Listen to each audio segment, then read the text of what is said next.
Maithili express की शानदार प्रस्तुति।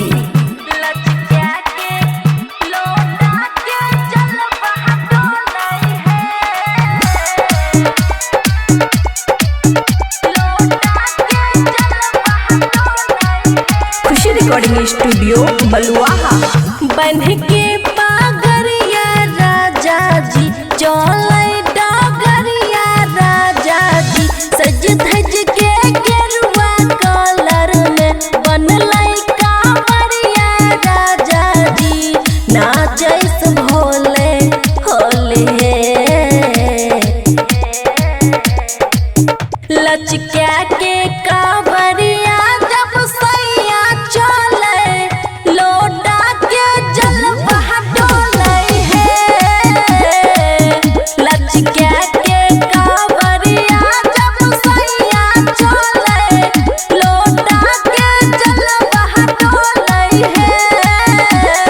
डीजे सुमित सतीश रईमा, सुमित सतीश रईमा, सुमित सतीश रईमा।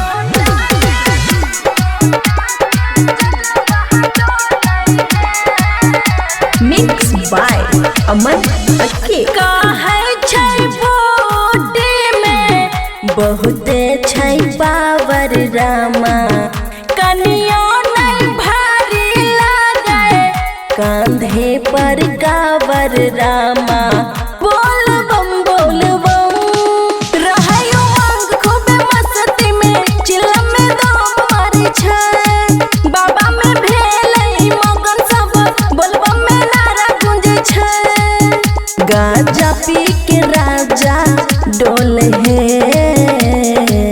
बोल बम लचक्या के कांवरिया जब सैया चले लोटा के जल बहा डोले है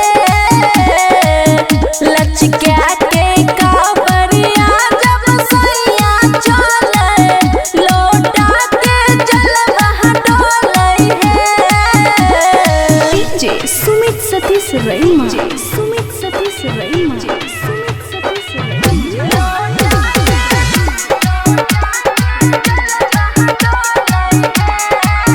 खुशी रिकॉर्डिंग स्टूडियो बलुआहा।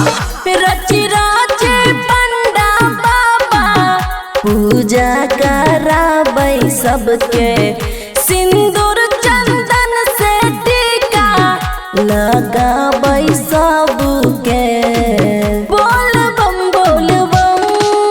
हाँ बबुआ राहुल मुन्ने जीता सेवा में हरदम रहे खुशियाँ गावा भोले जी के शरण में भजन गावे अजय लाल बाबू बोले लचक्या के कांवरिया जब सैया चले लोटा के जल बहा डोले है लचक्या के कांवरिया जब सैया चले लोटा के जल बहा डोले है। खुशी रिकॉर्डिंग स्टूडियो बलुआहा।